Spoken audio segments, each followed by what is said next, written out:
So I just got done watching Proving Grounds, and suddenly, I'm very upset that the Beast Wars fighting game we got wasn't a Street Fighter knockoff. Otherwise known as Clever Girl vs. Clever Girl, this is an episode focusing on Black Arachnia, her difficulties in fitting in with the Maximals, and the lengths she's willing to go through to blow off a little bit of steam and eventually, cause our normal rescue situation. So, this could be seen as a filler episode. Admittedly, the episode doesn't do anything to advance the overall plot. What it does is advance the plot of Black Arachnia as a character, especially now that she is with the Maximals. We've touched on it a little bit, and the characters have shown their feelings through these brief interactions. But, yeah, this is where it comes to a head. So, the first scene we get in this is them examining Black Arachnia and discovering the shell program. This is where we get introduced to the concept of a Predacon shell program. So the way that a maximal protoform becomes a Predacon is literally a program that is built around their existing one to modify it, corrupt it, turn it into, a loyal Predacon servant, or in Black Arachnia's case, just a Predacon. So it's a weird thing, and we're gonna revisit it in a few episodes. Now, the scene itself, the scene itself does a lot to push Black Arachnia over the edge. For starters, we have Cheetor's crush getting a little bit too out of hand. She finally calls him out on it, and Rat Trap with his snide little comments, which are the same kind he would throw at Dinobot. But whereas Dinobot kind of saw it as just ribbing between rivals, Black Arachnia has a shorter fuse. It's not as appreciated.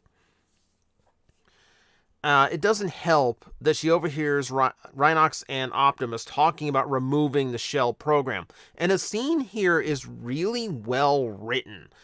It is using language that is specifically to make Black Arachnia believe they're talking about doing it against her will, or that it would be too dangerous to leave her as a Predacon.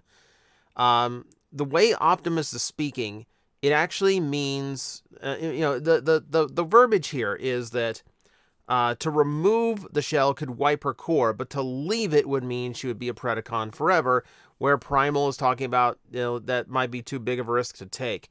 Black Arachnia thinks he's talking about leaving her as a Predacon. He's actually talking about wiping her core.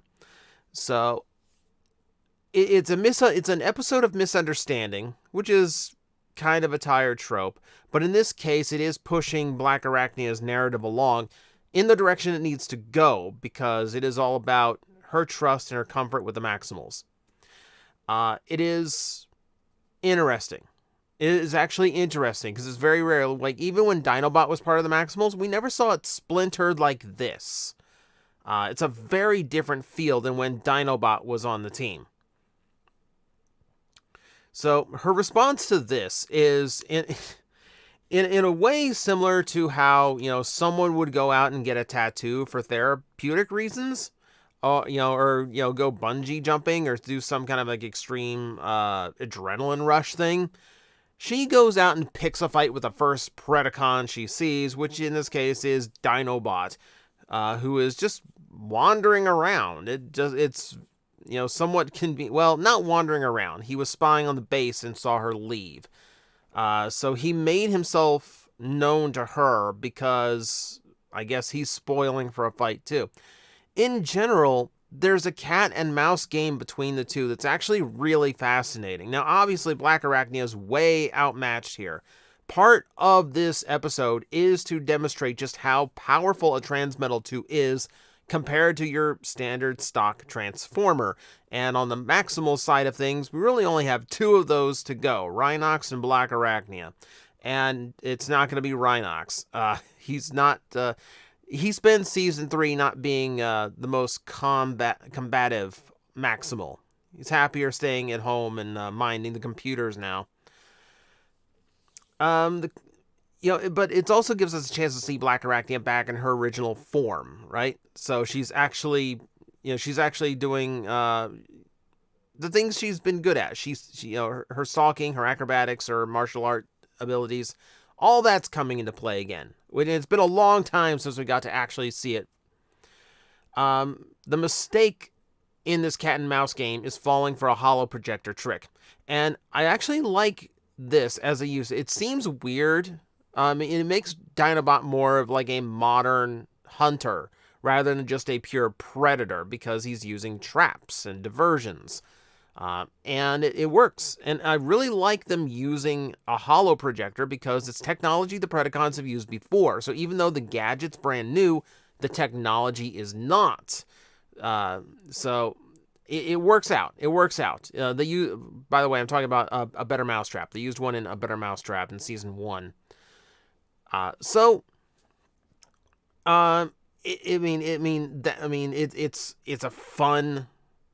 a fun exchange between her and Dinobot. It's almost a buzzkill when Silverbolt actually arrives on the scene to bail her out. Yes, we need to establish a Transmetal 2 is way too powerful for Black Arachne to handle on her own. But it is almost like oh man, we were having fun, and now the chaperone's here. It's kind of that vibe, and apparently it's that vibe too, because Black Arachne just plain out shoots him for it. I think it's not plain out. Let's backtrack here, because there's another scene that's really well done for this show. So the situation is that for the second time in this series, Silverbolt is being held hostage for Black Arachne. It's the second time he is the damsel in distress in this relationship. The first time, she did capitulate. She did finally just give in to Megatron's demands when threatening Silverbolt's life, but it was with different circumstances going on, so she could pass it off as that. Here, she just straight out shoots Silverbolt out from Dinobot's grip to not only make Dinobot think, she might still be more Predacon than he assumed, but also to just get Silverbolt out of the way so he didn't get his head shot off. What plays out is this interesting scene where she's trying to negotiate with Dinobot and make it out like she's done with the Maximals, which, spoiler alert, even afterwards, she still thinks she's done with the Maximals. But because of what's happened in the scene, because of what happened in the episode already, and because of what is happening now, it really does feel like she's playing both sides. Like she's trying this ploy with Dinobot, maybe not so much as a distraction, but maybe also trying to just weigh her options and see, like, okay, whichever way this works out, she's going to get out of this.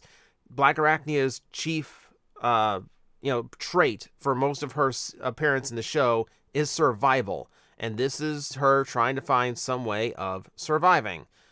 Now, the aftermath of that is her admitting to Silverbolt that it was all a ploy just to get him distracted and get Dinobot away from Silverbolt.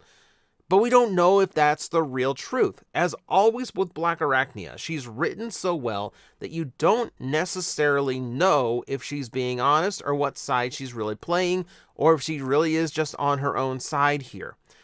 It's a really well-balanced script to ride that line. It leads to two things. One, it leads to our first little rough patch for her and Silverbolt, which every relationship has, so no shock there. But it also leads to Optimus Primal showing just how different things are. So he does clarify that it's her choice to go through with the removal or not. So good on it. Okay. And there again is like, you could have saved us this whole episode if you had just said that to begin with. But sometimes you need those misunderstandings in order to make interesting episodes happen. And it's really telling just how surprised Black Arachne is when she finds out she actually had a choice in the matter. Not only does it show just how different things are when you're a Predacon, but it also just shows where her mentality is. She's been so abused and, controlled under Megatron, she had no idea that was even a possibility. She just assumed it would be forced upon her, which is terrible when you really think about what she's gone through as a Predacon. And that is the mentality she's been carrying. So again, it's an episode that could be seen as filler because it really doesn't do anything besides attempt to sell the Dinobot 2 toy and just show where she stands right now with the Maximals. But I feel like her story arc is coming to, that started all the way in season 1, is coming to a head now. And it's important to see where she's coming from, and it's important to touch on what she was before we get to what she's going to be in a couple episodes. And it helps establish a few things that we need explaining, that needs to be explained later. The protoform, the shell program, etc. And a couple little notes before we close up. Rat Trap plays Street Fighter from the second player position. And there's actual Super Street Fighter 2 sound effects going on in the episode. Pretty sure they didn't license Capcom for that. Also, there's a Doom clone in this one, which I'm surprised no one has fan modded into an old copy of Doom by now, where Waspinator is the basic enemy that gets killed in one shot, which is a new low for him. And if you're playing at home, that technically means that this episode holds the record for how many times it got scrapped in a single 22-minute span, with like 4 or 5 Waspinators popping on screen. So, overall, I'm giving this one an enjoyable score, but it is close to masterful. It is one of those that could go either way. If it did more to advance the overall plot, that would be fine. But for what it did, and for what it shows as a great Black Arachnia character piece, as well as a Dinobot 2 demonstration as well, I think it was done exceptionally well, and it's a fun episode to watch. So, that is one more episode down. Thank you guys for watching.